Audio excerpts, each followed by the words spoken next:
Assalamualaikum, selamat pagi semua. Apa khabar? Sihat hari ni? Selamat pagi kan? Pagi lagi jam 11 pagi. Dah sarapan dah semua? Okey, hari ni seperti yang dijanjikan, saya akan bercakap mengenai minimalis. Dengan tajuk, minimalis kurangkan stres. Betul ke? Okey, untuk tajuk hari ni, kita mahu bercakap mengenai minimalis boleh mengurangkan stres. Kawan-kawan stres ke sekarang? Saya dah stres ke? Stres susah nak jawab soalan tu kan. Masing-masing ada tahap untuk mengawal ataupun mengendalikan stres dia setiap hari. Sama ada stres yang kecil ataupun stres yang besar. Tapi kita fikir mungkin dengan gaya minimalis ni kita nak tengok sama ada minimalis ni boleh kurangkan stres ke tak. Sebenarnya kenapa yang kau mulakan gaya hidup minimalis ni, macam mana terdetik lah, macam apa yang orang kata spark untuk buat. Okey, soalan yang menarik bagaimana terdetik untuk mulakan gaya hidup minimalis. Sebenarnya bermula ketika bekerja di Sabah lah. Sebelum ni saya bekerja selama 6 tahun di Sabah. Jadi tinggal di sana pada mulanya ada housemate lah, ada rakas rumah. Kemudian bila rakas rumah dah pindah balik ke Semenanjung, saya tinggal seorang. Dan walaupun tinggal seorang, tengok barang-barang banyak juga. Jadi waktu tu kemas-kemas rumah dan saya penat. Saya tak suka kemas rumah. Kalau lipat kain, basuh baju, cuci pinggan okey lagi. Tapi kemas rumah satu kerja yang saya rasa leceh lah, renyah. Jadi saya penat kemas rumah dan sejak tu terdetik, kenapalah saya ada banyak barang. Bukankah bagus kalau barang saya sedikit? Jadi nak kemas pun sekejap saja, tak ada masalah. Jadi bermula daripada situ saya cuba mencari bagaimana untuk mempunyai sedikit barang. Kerana pada saya sebelum ni pemahaman saya mengenai minimalis ialah mempunyai barang yang sedikit. Tetapi apabila semakin lama saya banyak membaca, mencari ilmu mengenai minimalis ni, pemahaman saya juga bertukar. Dia bukan semata-mata mempunyai barang yang sedikit. Bukan bermakna minimalis ni kita ada barang dalam satu beg saja ya Sadah. Maksudnya kita kita boleh ke mana-mana dengan satu beg je. Sebab semua 100 barang kita ada dalam satu beg tu. Ada pen satu, buku nota satu, kamera satu. No. Pada saya, minimalis ni dia tidak sama untuk setiap individu. Yang bujang berbeza dengan yang berkeluarga, yang lelaki berbeza dengan yang perempuan. Kalau kita tengok pakaian pun berbeza kan, lelaki perempuan. Jadi ianya bergantung pada individu. Dan semakin banyak saya baca mengenai minimalis ni, pemahaman saya mengenai minimalis ya kita mempunyai barang yang kita perlukan. Jadi kita keluarkan barang yang kita tidak perlukan dalam hidup kita ni, sama ada kita buang barang yang tak guna, yang tidak boleh digunakan lagi, atau kita dermakan, berikan pada orang lain, jual barang yang kita tak perlukan lagi. Jadi apa yang kita ada tu hanya betul-betul barang yang kita guna dan barang yang kita suka. Jadi apa kaitannya dengan stres lah dalam isu ni? Pengalaman masa pergi ke Hanoi lah, Hanoi dengan Hanoi ke Kunming tu, masa tu nak travel dalam tempoh yang panjang. Jadi senaraikan barang-barang apa yang kita nak bawa. Kita senaraikan tu pun dah lebih daripada 100. Jadi sebenarnya memang susah kalau kita nak limitkan kepada 100 barang je dalam hidup kita. Melainkan orang yang memang ekstrim minimalis lah. Tapi kita tak perlu sampai jadi ekstrim minimalis kan. Dia sebenarnya apa efek barang tu pada kita bila barang tu banyak? Okey, efek barang Katakan kita ada barang, kita beli, contoh mudah lah, kita beli barang elektrik yang kita beli dengan bayaran ansuran Maksudnya kita tak habis bayar lagi. Kita beli barang tu tapi kita bukan bayar harga penuh. Kita bayar harga setiap bulan, bayar dalam sejumlah bayaran lah. Jadi selagi kita tak habis bayar tu, fikiran kita tak tenang sebab kita tahu kita berhutang. Jadi bila kita tengok balik sebenarnya barang tu perlu ke tidak. Jadi kalau kita katakan kita nak beli satu-satu barang ni, kalau ikut saya sekarang, kalau kita nak beli tu pastikan kita memang boleh bayar harga penuh. Jadi kita tak berhutang untuk beli barang. Kecuali macam barang besar, contoh rumah dan kereta lah, yang tu memang buat masa ni saya rasa majoriti saya sendiri pun tak mampu nak beli barang kereta dan rumah tu kita bayar harga penuh kan. Jadi maksud saya untuk barang-barang lain, barang elektrik, barang elektronik macam TV ke ataupun komputer, produk elektrik seperti cerik ke, beli dapur gas ke. Jadi barang-barang yang kita boleh beli dengan bayaran penuh, kita tidak perlu berhutang lah. Jadi daripada segi bayaran barang lah. Itu maksudnya daripada segi kewangan pun kita boleh kurangkan stres bila kita kurang barang. Maknanya tuntutan kita pada benda-benda yang sebenarnya mungkin kita tak perlu sangat. Betul tak? Mungkin kita tak perlu sangat barang tu kan. Tapi kalau macam keperluan di rumah, memang kita katalah kita baru pindah rumah, baru masuk rumah baru, itu tak apa. Tapi kita dah ada satu peti ais, lepas tu kita beli lagi peti ais yang kedua, walaupun peti ais pertama tu masih elok kan. Jadi itu menambahkan stres daripada segi kewangan. Satu lagi daripada segi ruang pula, macam mana? Okey, sebelum saya masuk ruang tadi, saya tambah sikit lah mengenai stres dari segi kewangan. Maksudnya kita contoh lain selain daripada beli barang dengan bayaran ansuran tu, contoh kita ada beberapa kad kredit. Kita ada bukan satu, bukan dua, 3, 4. Okey. Jadi adakah kita benar-benar perlu kad 4 keping kad kredit? Kenapa satu kad kredit tu tidak cukup untuk penggunaan kita? Jadi kita kaji balik adakah benar-benar kita perlu kad 4 kan? Bila kita ada 4 kad kredit tu, maksudnya kita ada 4 penyata kad kredit. Okey, mungkin sekarang bagi melalui email kan, tidak melalui penyata kertas, jadi kurang kertas, tapi email pun setiap penyata yang kita dapat tu melalui email tu kita kena baca. Jadi mengambil masa kita tu untuk kita meneliti penyata kad kredit kita. Jadi kalau katakan kita ada satu je kad kredit, kita cuma tengok satu penyata kad kredit saja. Jadi contoh akaun bank. Kalau sebelum ni kita ada berapa? 10 akaun bank. Ada ke yang ada 10 akaun bank?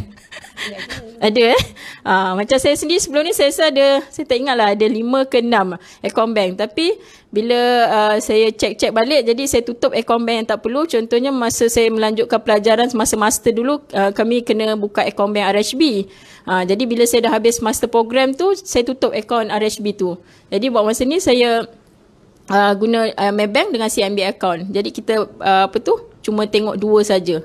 Ikut itu dari segi kewangan lah, maksudnya kita kurangkan kita punya serabut fikiran untuk meneliti kewangan kita dari aspek kewangan. Tapi dari segi ruang lain pula ceritanya. Okey, ruang. Contoh rumah kita okey, bayangkan rumah sendiri, jangan bayangkan rumah orang lah. Kita tak tahu rumah orang macam mana. Bayangkan rumah kita sendiri. Apa yang ada, kita masuk dalam rumah tu, buka pintu, boleh tak kita bayangkan apa yang kita jumpa pertama kali kita masuk dalam rumah? Okey. Boleh bayang? Okey. Jadi, adakah penuh barang-barang sampai bila kita nak melangkah masuk pun serabutnya fikiran tengok rumah sesak dengan barang-barang, ataupun kita masuk dalam rumah lapangnya fikiran tengok kemas rumah, tapi sebenarnya kemas rumah sebab tak ada barang. Dan selalunya orang bujang, orang yang baru kahwin, yang mungkin baru mendirikan rumah tangga, nak memulakan hidup baru kan. Jadi barang tak berapa ada, tak berapa banyak. Jadi semakin masa bertambah, tahun bertambah, jadi barang pun makin bertambah. Jadi bila kita ada banyak barang kat dalam rumah kita, okey, jangan cakap ruang tamu lah. Katakan contoh bilik tidur kita sendiri. Apa yang ada dalam bilik tidur kita? Katil. Apa lagi? Sadar? Dalam bilik tidur ada apa selalu? Drawer untuk kita simpan baju kan. Lampu meja, lampu tidur. Mungkin ada juga buku sebab berselerak atas katil. Sebab kadang-kadang macam kita nak baca buku sebelum tidur tapi tak baca pun kadang-kadang lah kan. Itulah antaranya. Okey. So dalam bilik tidur kita ada macam-macam benda kan. Silap-silap ada orang yang dalam bilik tidur dia ada peti sejuk mini lagi. Kan? Jadi senang kan nak snack malam-malam, kunyah snack, lapar, malas nak pergi dapur. Jadi kita pergi ambil dalam fridge mini kita je lah. Tapi sebenarnya bilik tidur tu fungsi dia untuk tidur je lah. Mungkin ada orang lain memang bilik tidur tempat kerja juga. Tapi kebanyakan kita, kalau kita ada orang kata ruang untuk jadikan bilik lain, ada tempat lain, bilik tidur kita khaskan untuk bilik tidur saja. Jadi yang ada kalau untuk tidur apa? Katil, lampu tidur, Jadi kita cuba kurangkan barang dekat ruang tu. Kalau kita nak bersihkan pun senang. Katakan barang kita tak banyak dalam bilik tidur kita cuma ada katil, cuma ada meja kecil tempat letak nak lampu tidur tu. Lepas tu ada almari baju, and then ada rak penyidai nak sidai tuala ke apa. Telekung ke apa. Jadi kita nak bersihkan pun senang, tak banyak barang. Bayangkan banyak barang ada pasu antik daripada Beijing lah, ada pokok tumbuh-tumbuhan. Tak salah ada pokok tumbuh-tumbuhan tu, tapi maksudnya jangan terlampau banyak lah. Maksudnya bila kita nak bersihkan pun kita tak payah susah lah, nak alihkan pasu lah, nak alihkan kerusi lah kalau ada. Jadi nak bersihkan pun mudah. Fikiran kita pun lapang. Jadi sama juga dengan ruang tamu. Katakan kita ada kerusi, ada sofa, ada beberapa kerusi, lepas tu ada meja lagi, ada tempat TV lagi. Jadi bila kita nak bersihkan pun banyak ruang yang kita kena bersihkan, nak lap abuk lagi. Tapi bayangkan kalau perabot yang kita ada sangat minima jumlahnya, jadi lagi mudah kerja kita. Nanti ada pula yang jawab, saya ada bibi, saya ada maid, orang gaji. Tak apalah kalau ada orang kata kemewahan untuk upah orang gaji tu, okey, kamu tak apalah, itu lain cerita. Tapi ni saya bercakap untuk kebanyakan daripada kita tak ada orang kata kemewahan untuk nak upah orang gaji. Dan ada setengah orang pula memang tak suka ada orang gaji kat rumah kan, dia macam ada orang asing kat rumah. Okey, itu dari segi ruang lah maksud saya. Okey, kita selingan sekejap Okey, hai Fatimah, Ani. Siapa lagi ni? Hidayu. Ramai tengok Haslina. Okey, Haslina kata rindu nak kerja dengan doktor. Perkongsian yang bermakna untuk semua di masa PKP ni. Bagus point tu. Masa PKP kan, sebab kita kena duduk rumah lebih lebih lama berbanding dengan sebelum PKP. Kalau sebelum PKP kita pergi kerja pagi pukul 8, ataupun kalau tempat kerja jauh mungkin pukul 6.30 atau pukul 7 dah keluar pada rumah, dan balik ke rumah pun dah petang pukul 7. Kalau siapa yang duduk di Lembah Kelang dan di Kuala Lumpur, saya fahamlah macam mana keadaan dia. Kalau dia duduk di Ceras misalnya dan bekerja di Shah Alam, dia akan ambil masa perjalanan tu 1 jam. Jadi biasanya akan sampai di rumah pukul 7 atau 7.30. Jadi dia cuma spend masa beberapa jam je, sebab malam tu dia dah tidur lah kan. Jadi masa PKP ni kita lebih spend masa dekat rumah. Jadi peluang untuk kita tengok rumah kita berapa banyak barang ada kat rumah kita kan. Hai Tuan Zamri. Kalau ada soalan, sementara kita bercakap-cakap ni, kalau ada soalan boleh komen di ruang komen. Nanti Dr. Yati akan jawab soalan tu. Tadi kita cerita pasal ruang kan. Macam sebelum ni dekat Sabah. Jadi proses sekarang ni, tahun bila yang start minimalis tu, dan apa ke benefit dia bila kau dah buat minimalis dan bila kau nak pindah tu? Okay. Soalan yang sangat menarik juga kelebihan bila nak pindah tu. So memang waktu kat Sabah tu saya tak tahu bila saya nak pindah secara jujurnya, sebab happy kan duduk Sabah. Orang Sabah baik-baik. Banyak aktiviti. Bukan. Alamak, dia terasa pula. Tak, maksudnya saya happy lah kerja kat sana. Boleh tiap-tiap minggu pergi melancong, pergi mana-mana lah, pergi duduk resort apa semua kan. Kalau siapa ikuti FB saya kan, ada je saya ke mana-mana waktu saya kat Sabah kan. Kat Johor ni saya tak tahu nak ke mana, mungkin tidak tahu lagi lah tempat-tempat di sini. Jadi saya dah kemas sikit-sikit sejak tahun 2018 lah, yang masa tu saya memang saja nak kemas, orang kata nak tengok barang dah banyak sangat, jadi nak kemas sikit-sikit. Memang banyaklah barang waktu tu, nama je duduk seorang, tapi barang kat rumah tu tak tahu macam duduk untuk berapa orang. Even macam barang yang saya tak tahu wujud, kenapa ada barang ni? Cuba kawan-kawan kemaskan barang. Tiba-tiba kenapa ada benda ni? Bila beli ni? Tak ingat pun kan?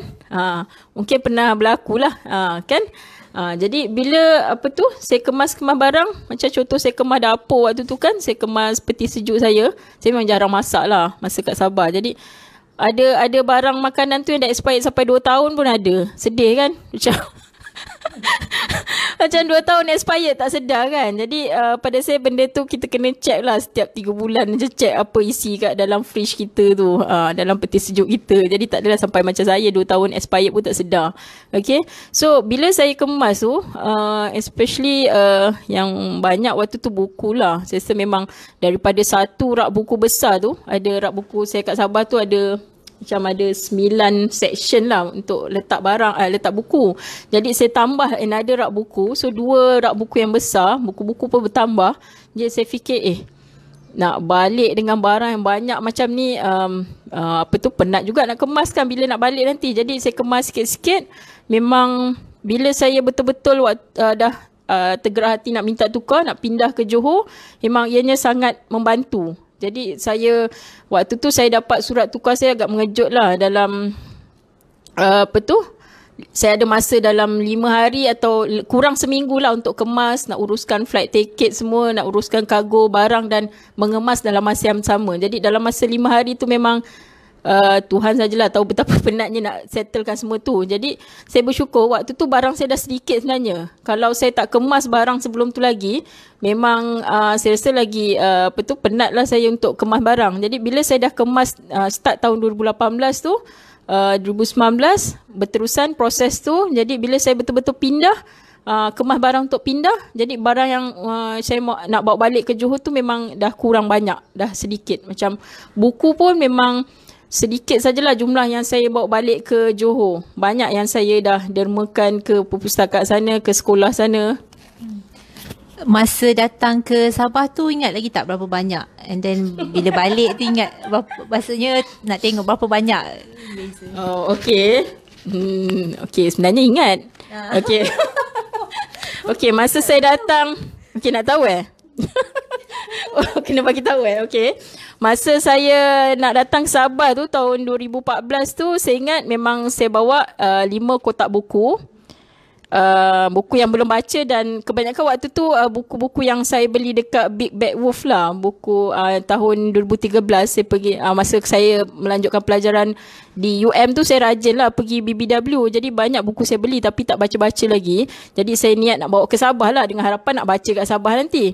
So 5 kotak buku, 1 kotak isi PC, and then tu dah 6 kotak So 1 kotak isi printer, 1 kotak isi screen monitor, berapa tu? 8. 1 kotak isi baju. Baju saya memang tak banyak lah. Saya bukan orang yang berfashion ke apa.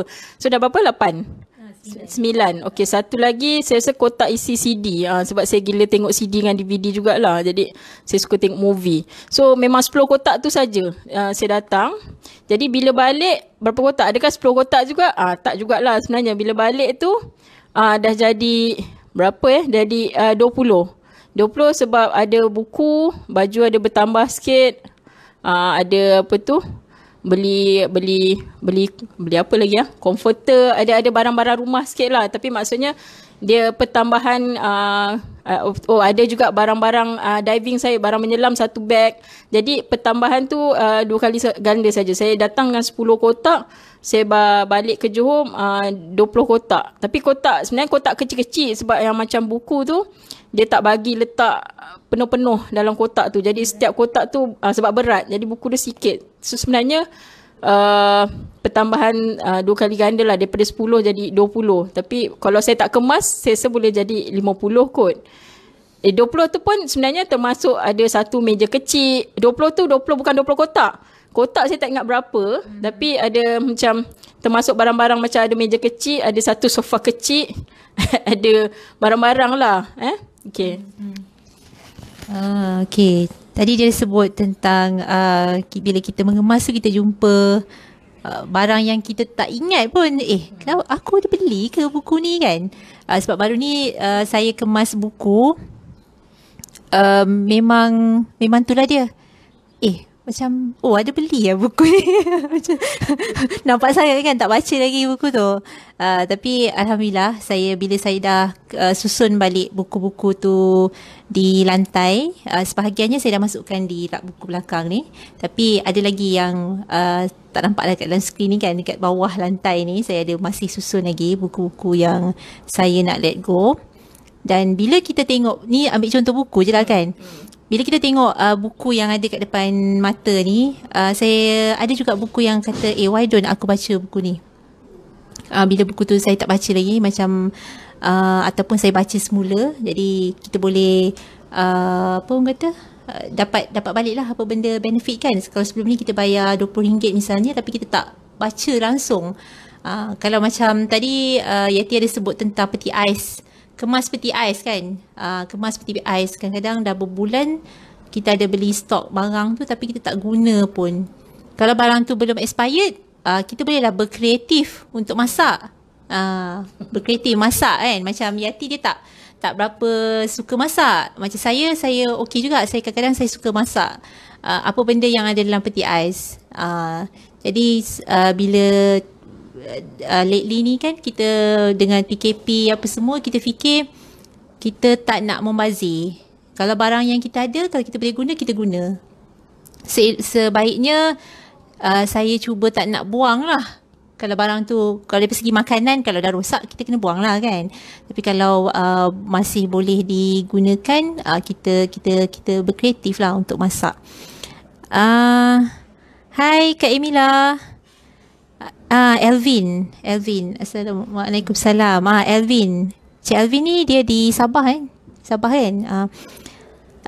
Okey, Rohaniyah tanya, macam mana dengan barang-barang yang orang hadiahkan dan kita sayang? Saya masih simpan kad ucapan even 20 tahun lepas yang kawan saya bagi. Sayanglah kenangan. Okey, dia dalam apa yang Yati cerita kat saya lah. Dan saya ada juga baca buku macam Marie Kondo tentang kategori barang.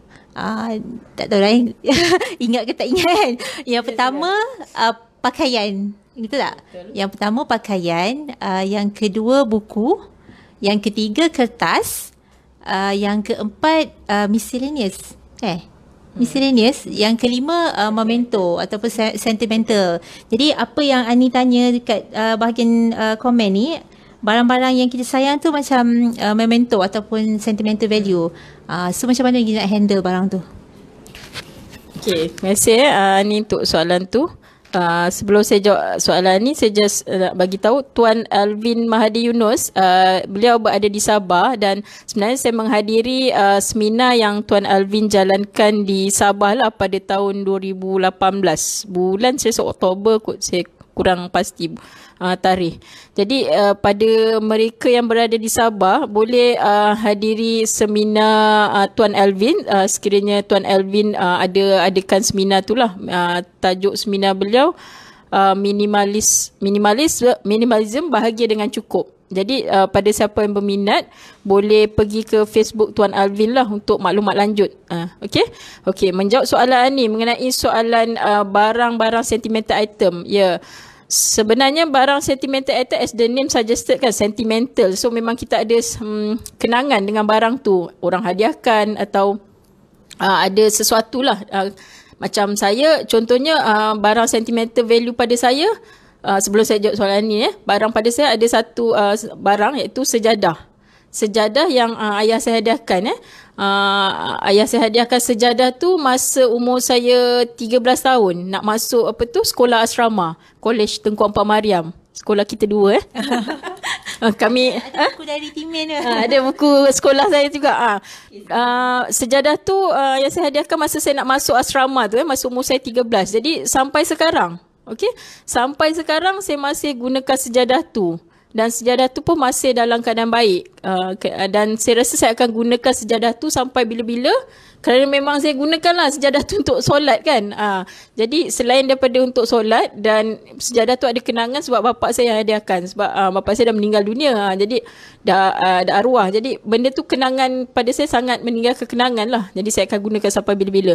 Jadi menjawab soalan ni, untuk barang-barang sentimental ni, kita bila kita sayang barang tu, kita simpan lah. Tapi maksudnya jangan sampai orang kata terlampau banyak sampai buat kita stres. Mungkin kita katakan ada beberapa barang, contohlah sebagai ada 10 barang daripada seorang individu. Mungkin kita boleh pilih satu barang atau dua barang yang paling kita suka, yang paling kita sayang daripada individu tu. Jadi bukanlah kita simpan semua. Okey? Jadi bukanlah bila saya kata kurang barang, semua barang buang. Tidak. Jadi kalau kita rasa barang tu memang kita sayang, daripada orang yang kita sayang, bagi, dan benda tu memang kita tak nak let go. Jadi tak ada masalah untuk simpan. Yang penting kita tahu kenapa kita simpan. Sebab dia kriteria untuk simpan barang ni sama ada satu, barang yang kita memang perlukan, gunakan. Dua, barang tu memang ada ada kenangan pada kita. Dan kita kalau kita lepaskan, kita rasa sedih sangatlah. Tapi untuk sesiapa yang rasa nak lepaskan, dia rasa barang sentimental item, tapi saya rasa saya boleh let go. Okey, tak ada masalah untuk lepaskan. Sebab pada saya, bila kita lepaskan barang tu, bukan bermakna kita lepaskan kenangan tu. Kenangan tu tetap ada dalam hati kita.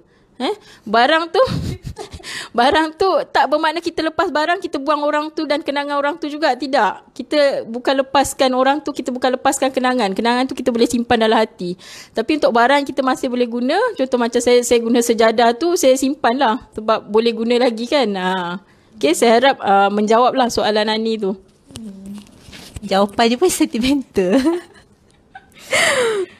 Okay, hai Azrin. Okay, Azrin, Azrin dengan Ani kawan sekolah. Kawan sekolah kami masa di Ampua Mariam di sekolah menengah kan. Macam ni lah kenangan kami dengan kawan-kawan di sekolah. Saya rasa memang ada lah masa kita sekolah, ada kawan bagi kita kad waktu hari raya, bagi kad hari raya ataupun kad birthday. Sebab masa tu kita mana ada internet macam sekarang. Budak-budak sekarang dia dah tak ada dah kad-kad dia. Cakap stamp pun tak tahu stamp tu rupa macam mana agaknya. Ataupun postcard tu pun tak tahu macam mana rupa dia kan.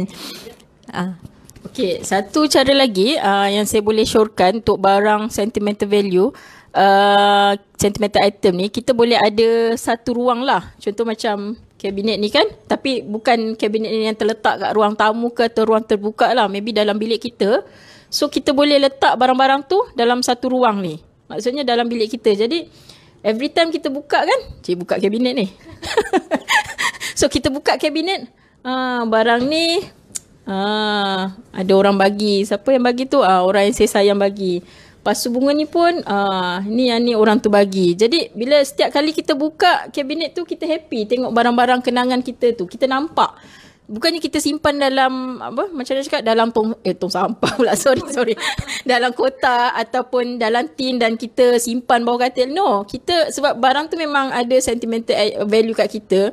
Kita memang sangat appreciate barang tu. Kita sangat menghargai barang tu.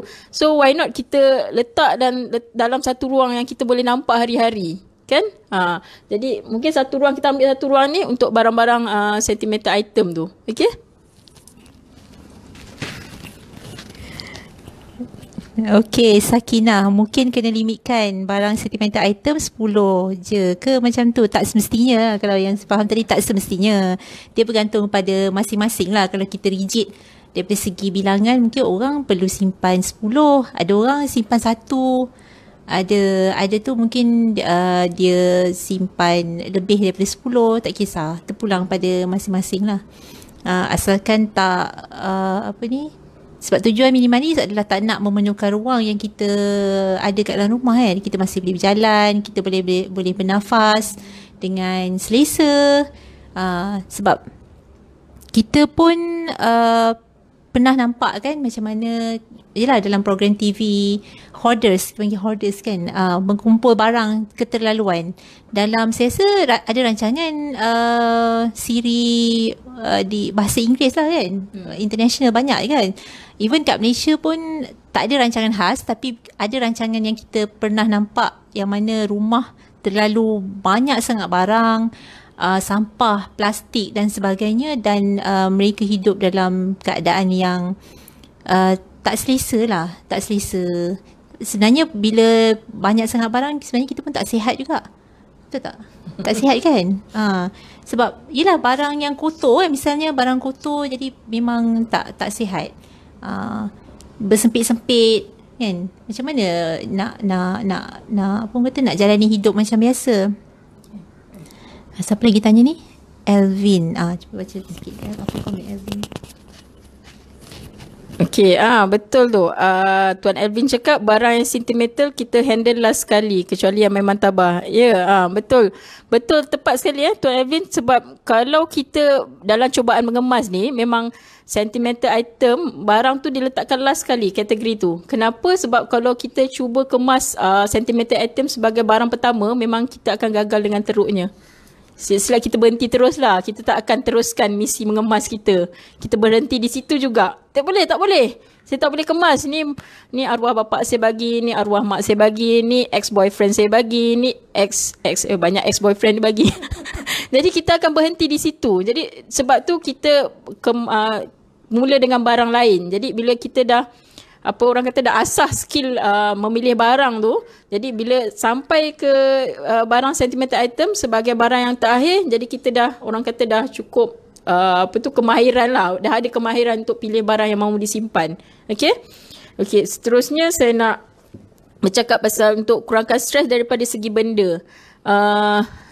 Kalau macam dah kerja di rumah, macam saya kerja pergi bekerja hari-hari di hospital.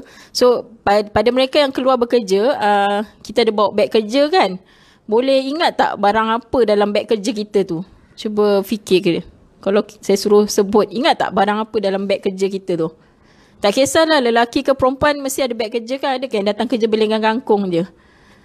Okay, so untuk saya, kalau saya diminta untuk sebut barang yang ada dalam beg kerja saya boleh ingat sebab saya tahu setiap barang yang ada dalam beg tu. Contoh kalau hari kerja biasa lah. Tak ada hari kerja luar biasa. Setiap hari kerja biasa je. So barang yang ada dalam beg kerja saya ada kad kerja. Kad kerja ada 2 lah. Satu untuk punch card, satu kad nama. Kemudian saya bawa dompet. Saya bawa handphone. Handphone saya ada 2. Lepas tu bawa iPad juga. And then dekat dalam beg saya tu juga ada payung. Atau hujan kena pakai payung. And then ada satu saya siapkan mask juga dalam sekeping, mask dalam beg. Kemudian ada sudu sebatang untuk saya makan lah, saya guna sudu. Lepas tu ada ada beg kecil, ada pouch kecil tu isi thumb drive, ada 2 thumb drive. Lepas tu ada ada apa lagi? Saya rasa tu je lah yang ada. Jadi saya ingat setiap benda yang yang ada dalam beg kerja. Jadi untuk kawan-kawan, bila kali terakhir kemas beg kerja tu? Kalau ikut Marie Kondo kan, saya baca buku dia, saya tengok video dia. Kalau dia kan, dia sebenarnya setiap hari pulang dari kerja, dia keluarkan barang-barang yang ada dalam beg kerja dia keluarkan. Jadi setiap hari dia buat macam tu. Saya tak mampulah nak buat setiap hari macam tu. Saya buat kadang-kadang seminggu sekali saja, tapi setiap hari saya tak mampu jugalah. Tapi saya tahu apa barang yang ada dalam beg. Jadi bila kita macam, contoh kita beli barang kan, kita masuk resit, sumbat resit dalam, atau kita dah pakai tisu, lepas tu tak ada tong sampah. Baguslah kita tak buang sampah merata-rata kan. Jadi kita masukkan tisu tu balik dalam beg kita. Ataupun kita makan coklat Snickers, tak jumpa juga tong sampah, kurang tong sampah, masuk pula Snickers punya pembalut tu dalam beg. Jadi semua benda dalam beg kerja kan. Jadi lama-lama bertimbun lah barang dalam tu, tapi sebenarnya barang sampah. Jadi untuk permulaan mungkin apa yang kawan-kawan boleh lakukan, kemas beg kerja. Itu step first lah bagi saya, langkah pertama sebelum kita kemas barang-barang lain. Dah tak ingat dah tadi nak tanya soalan apa. Tentang resit lah, resit. Resit memang kalau orang perempuan lah, saya tak tahu orang lain. Tapi saya kalau saya pergi grocery ataupun pergi dekat shopping mall dekat dengan rumah saya ni, kadang-kadang saya masukkan je resit tu dengan duit baki ke dalam saya punya wallet. Sebab saya tak pergi bekerja di luar kan. Jadi sebenarnya saya selalu keluar dengan wallet, dengan maybe bag bimbit kan, bag bimbit biasa untuk letak barang-barang yang saya beli. Tapi basically dalam wallet saya tu lah ada resit lah, ada duit lah semua. Tapi saya pun tak buat tiap-tiap hari. Mungkin lepas seminggu ke saya akan keluarkan. Sebab resit tu tak guna pun. Bukannya kita tengok, mungkin kita semak lah sikit-sikit kan. Okay, berapa banyak aku belanja dalam minggu ni. Lepas lepas tu kita dah buang dah. Ataupun kalau receipt tu berkenaan dengan buku ataupun kasut ataupun yang kita boleh claim cukai, dan kita kumpulkanlah satu tempat supaya nanti tahun depan bila kita nak buat deklarasi cukai tu, benda tu ada. Sebab sekarang ni kalau HDN query, kita ada dokumen receipt tu lah untuk ditunjukkan. Okay, apa lagi kita nak cerita? Okay, tadi saya dah cakap minimalis boleh mengurangkan stres dari segi ruang, aspek kewangan. Jadi saya nak sentuh aspek benda lah. Kalau kita tanya kan secara jujurnya, anda boleh jawab tak berapa banyak barang yang anda miliki sebenarnya? Saya pun tak boleh jawab lah, saya tak pernah kira lah. Tapi masa saya kemas rumah di Sabah, waktu tu saya ada tulis juga dalam buku minimalis tu lah. Saya kemas waktu tu, kategori pertama saya kemas pakaian. Memang seingat saya 221 helai pakaian. Jadi pakaian saya pakai hari-hari yang sama juga. Kita pasti kita ada, saya tak tahu kawan-kawan yang lain, tapi saya setiap orang sama, kita ada pakaian favourite. Maksudnya pakaian kita selesa pakai. Pakaian kita, bila kita pakai, kita rasa best lah. Kita rasa selesa, kita rasa sukalah baju ni sebab warna kuning. Sukalah tudung ni sebab corak bunga-bunga. Sukalah kasut ni sebab selesa sangat. Macam bila pakai kasut ni rasa macam terawang-awang di awangan di awan. Jadi kita pakai benda yang sama berulang-ulang, tapi sebenarnya kita ada banyak yang lain. Jadi kalau saya tanya berapa banyak barang yang kita ada, tak boleh jawab kan, sebab tak pernah kira. Jadi bila kita ada sedikit barang, tidaklah saya kata sedikit sampai satu beg saja, itu kita stres pula nanti. Alamak, itu tak ada, ini tak ada pun boleh menimbulkan stres kan. Ni maksudnya yang cukup-cukup untuk kegunaan kita. Bila kita ada barang yang tidak terlampau banyak, kita tak stres bila kita nak cari satu-satu barang. Kita tahu sama ada kita ada atau tiada barang tu. Kalau orang tanya pun, Saadah, pinjam stapler? Ada tak stapler? Ada. So dia boleh jawab kan, maksudnya dia tahu dia ada stapler. Kat mana stapler tu? Dekat bawah. So boleh jawab kan. Contoh macam kat tempat kerja saya jugalah. Kalau kawan saya, Dr. Ita tanya, Yati pinjam gunting? Tak ada, saya tak ada gunting. Saya memang tak ada gunting lah kat tempat kerja. Jadi automatik kita tahu kita ada ke tak barang tu. Dan bila orang tanya, kalau ada, kita tahu kat mana tempat simpan. Contoh macam saya tanya Saadah tadi, saya tanya apa tadi?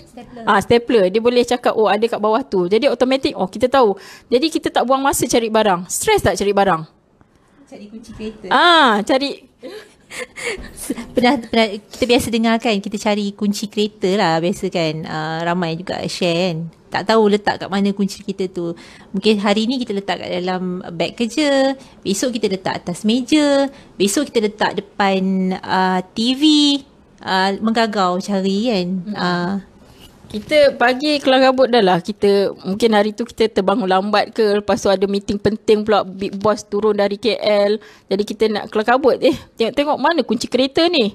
Cari bagian nak rak satu rumah sampai kita habis marah laki kita, yang suami marah bini, marah anak sebab tak jumpa kunci kereta. Sebenarnya kunci kereta tu ada. Cari-cari rupanya dekat seluar, kocek seluar yang pakai semalam punya. Jadi bila kita ada barang sedikit, kita contoh kunci kereta. Okey, kunci kereta memang barang yang perlu ada lah nak guna untuk mandu kereta. Jadi kita letak kat tempat yang sama. Tempat yang sama setiap hari, jadi supaya kita tidak tercari-cari. Kemudian macam kalau contoh kita ada barang yang sama, 2-3 barang yang sama. Contoh stapler lah. Kenapa? Saya pun tak tahu kenapa saya ambil contoh stapler. Stapler. Kita ada 3 stapler. Perlu ke kita ada sampai 3? Perlu ke? Tak.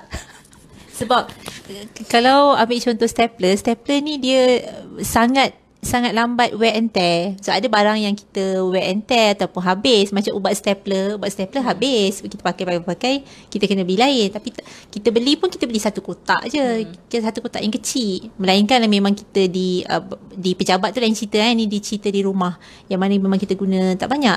Tapi alat stapler tu dia jarang rosak.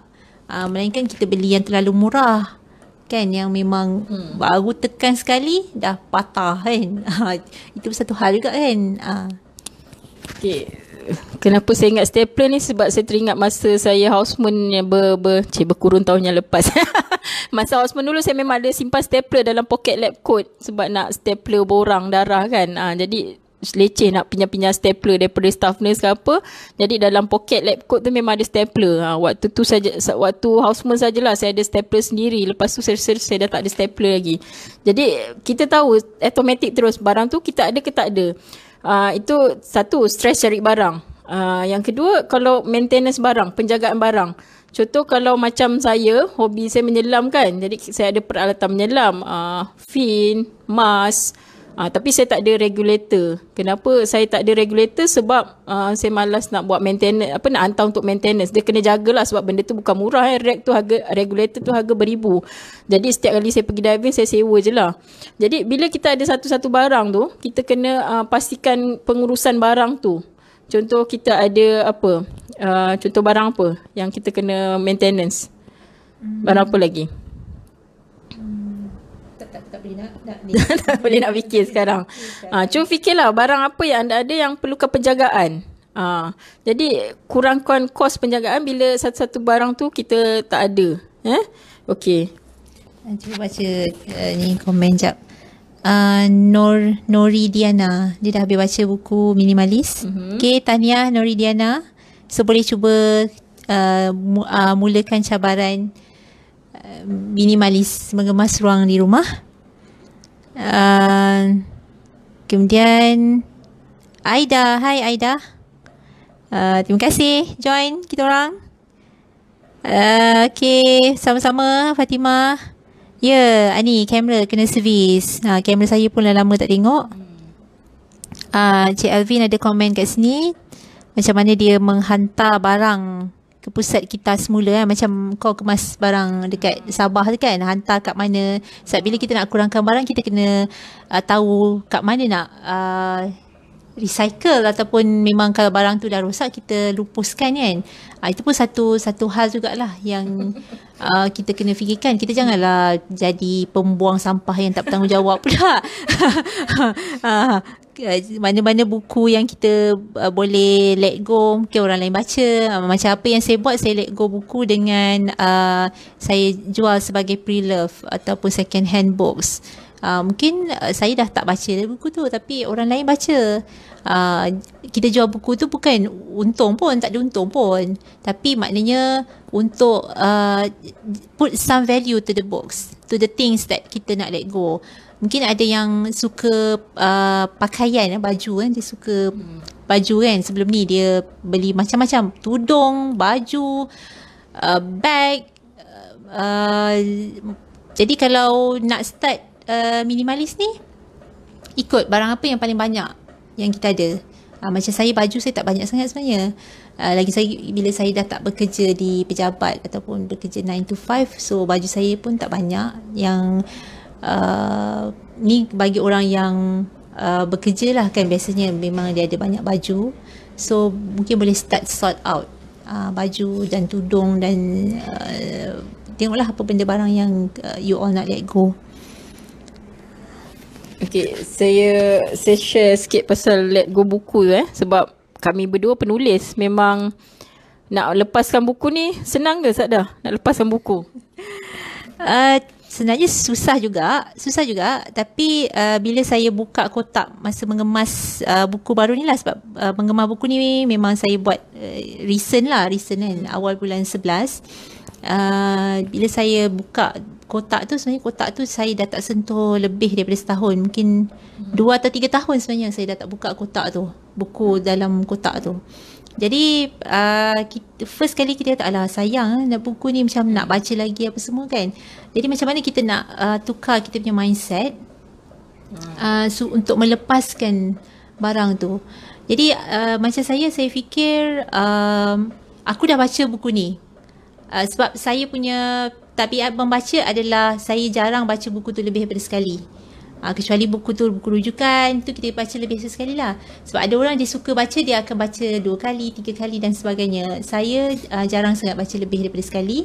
Jadi dan buku-buku tu macam buku novel ataupun buku tu berkaitan dengan kerjaya saya sebelum ni dan saya dah tak perlukan lagi. Jadi saya fikir tak apa, why don't orang lain pula dapat manfaat daripada barang kita. Sebab barang kita simpan pun elok kan, kecuali ada buku-buku yang macam novel kertas dia jadi kuning tu, kita tak boleh nak buat apalah sebab jenis kertas kan. Ni kita cerita tentang buku lah. Tapi kalau pakaian, kalau siapa yang sayang pakaian dia, basically dia akan simpan elok. Dia akan kalau baju tu special, dia akan masukkan dalam plastik dan sebagainya, maknanya dia simpan elok. Tapi kalau memang dia dah tak guna setahun 2 tahun, agak-agak tahun depan guna lagi tak? Saya fikir balik, adakah tahun depan ataupun bulan depan aku baca tak buku ni? So tak, jawapannya tak. Jadi lepaskan, macam tu. Okay. Mengenai lepaskan buku sebab memang seorang penulis, buku adalah satu objek, satu benda yang sangat disayangi. Jadi memang secara jujurnya tak mudah nak lepaskan buku. Susah sangat awal-awal tu. Pakaian memang tak ada masalah sebab saya tak ada attachment dengan pakaian. Pakaian saya okey je. Boleh je lepaskan. Tapi untuk buku memang agak stuck lah waktu nak lepaskan buku awal-awal tu. So masa sebelum ni, sebab saya menyewa kat Sabah, lepas tu saya ada rumah lain kat KL. So rumah kat KL tu pun ada buku-buku yang saya himpun, yang saya kumpulkan semasa saya belajar program master di UM. Jadi pada tahun 2018 saya bawa balik semua buku yang ada di rumah di KL ke Johor lah. 2018 bayangkan buku tu semua tersimpan dalam kotak dan saya letak bawah katil saya lah sebab tak ada ruang lagi tempat lain nak letak. Dan memang saya tak pernah sentuh kotak-kotak berisi buku tu. Daripada saya bawa balik tu 2018 sampai saya balik, saya tukar dari Sabah ke Johor ni, itu tahun ni lah. Jadi bayangkan dekat 2 tahun buku-buku tu tersimpan elok dalam kotak. Siapa yang baca? Hantu kot yang baca. Ghost, sebab kata Amirul anak saudara saya, ghost. Hantu yang baca. Jadi saya fikir berapa lama kan saya nak simpan kotak tu. Kita ada buku lain yang sentiasa buku baru kita nak baca kan. Jadi apa yang saya buat waktu tu memang saya all out. Saya kemas kategori buku tu. Kat Sabah dah nasib baik yang buku dari Sabah saya dah settle kan sebelum saya balik ke Johor. Jadi saya kemas buku yang di bawah katil saya tu, buku yang daripada KL punya, dan buku yang memang sedia ada kat rumah kat Johor pun ada buku juga. So yang banyak buku lah, 3 rumah, 3 himpunan koleksi buku. Kalau ada 10 rumah agaknya 10 koleksi 10 rak buku yang besar-besar semua. Jadi apa yang saya buat waktu tu memang saya ada yang saya jual. Lepas tu sampai satu ketika saya tak larat lah nak iklankan, nak tunggu orang WhatsApp. Saya jenis malas lah nak balas WhatsApp kan. Nak cari buku mana yang orang ni nak, buku mana yang orang ni nak. Pening Saya macam nak balik dari tempat kerja, nak rehat apa semua, ni nak settlekan urusan buku. Kalau buku yang memang buku 2 penulis yang jumlah-jumlah kita ada tu tak apa, ni buku lain yang memang bukan buku saya kan. Jadi tercari buku yang mana yang orang ni nak kan. Akhirnya sampai satu saat tu saya dah penat lah nak jual ke orang, saya bagi je lah. Jadi apa yang saya buat, saya umumkan kat Facebook. Masa tu kan ada yang rakan-rakan Facebook yang datang ke rumah lah untuk ambil buku saya. Dan ada juga yang saya post kan, bayar kos post saja kan. Maksudnya tak payah bayar duit buku tu, bayar duit post saja. Dan akhirnya lepas tu yang ada satu bakin yang banyak tu, memang banyak, masih tinggal banyak juga. Jadi saya berikan pada seorang rakan yang bekerja sebagai guru sekolah. Jadi rakan saya tu datang ke rumah saya dengan suami dia dan ambil semua buku penuh jugalah satu bonet kereta dia rasanya masa tu. Jadi maksudnya bila kita lepaskan barang tu, tak semesti kita jual. Kalau kita tak terdesak untuk perlukan duit, macam saya Alhamdulillah tak terdesak lah waktu tu untuk perlukan duit. Jadi sebab tu saya bagi je. Asalkan benda tu kita dapat lepaskan. Dan macam saya dah cakap tadi kan, kita fikirkan apakah kebaikan yang kita dapat bila kita lepaskan barang tu. Bayangkan buku tu tersimpan elok-elok dalam kotak bawah katil kat rumah saya, di dalam bilik tidur saya. Cuma hantu je yang boleh baca. Tapi bila kita lepaskan buku tu diedarkan ke perpustakaan ke, kawan saya bagi pada anak-anak dia baca ke. Jadi orang lain dapat manfaat, dapat baca buku tu, kita pun dapat pahala. Jadi macam kita ni orang Islam, kita akan ditanya nanti apa yang kita buat dengan barang-barang kita tu. Kenapa kita simpan barang dan tak guna? Kenapa tak kita berikan barang tu pada orang lain yang lebih memerlukan? Tiba-tiba saya terfikirkan, ni lah pasal pakaian kanak-kanak, barang macam contoh peralatan untuk pam susu ataupun barang-barang yang melibatkan bayi lah. Contoh kita dah tak ada anak kecil, kita tak guna lagi barang-barang budak tu. Jadi apa salahnya kita beri kepada orang lain yang lebih memerlukan, yang tidak ada kemampuan kewangan untuk membelinya. Okey. Okay, hai Begum Anis. Okay, Nur Aini, baju dan tudung sangat-sangat banyak tapi yang pakainya baju dan tudung yang sama, betul. Saya pun sama, ada juga baju yang, ada lagi baju kat dalam drawer tu kan, tapi yang selalu kita pakai berapa helai je. Kadang-kadang kita fikir, nanti orang tengok aku pakai baju yang sama je, pakai tudung yang sama je. Bukannya baju dan tudung tu kita tak basuh kot. So tak ada masalah pun kan sebenarnya. Lainlah kalau kita ni Insta famous, nak OOTD.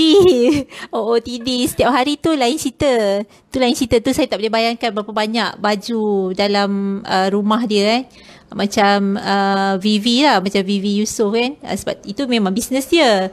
Dia OOTD untuk dia, bila dia display apa yang pakai, apa semua, dan orang beli. Itu lain cerita lah, satu hal lah. Tapi memikirkan banyaknya barang kat rumah dia tu, boleh bayangkan lah. Tak apalah, dia ada pembantu apa semua kan. Hai Z. Okay, kita duk bercakap-cakap ni pun dah dekat 1 jam dah. Dekat 1 jam. Oh, ada lagi satu point nak cerita. Ke nak sambung time lain? Boleh jugalah. Recap. Sebenarnya ada point lagi tapi dah dekat 1 jam Jadi saya buat kesimpulan lah. Jadi berdasarkan tajuk kita pada hari ni, minimalis kurangkan stres. Betul ke? So anda boleh jawab sendiri, tapi yang saya dah kupas ni, kita dah bincang ni daripada 3 segi benda lah. Yang pertama daripada segi keuangan, maksudnya kita tengok aspek keuangan kita, yang mana kita boleh kurangkan hutang, yang mana kita boleh jimat duit. Tak beli barang, jimat duit lah kan. Walaupun barang tu harga murah. Contoh semalam saya pergi Eco, lepas tu alamak berkenan dengan satu buku nota tu, tapi saya tahu saya tak akan guna sebab saya banyak menulis kat iPad, dekat PC, dekat handphone. Saya dah jarang tulis kat buku nota. Jadi saya kalau saya beli pun tak guna. Jadi walaupun benda tu murah RM2, tapi dia mengambil ruang juga. Kalau saya beli, lepas tu saya nak buat apa dengan buku nota tu kan?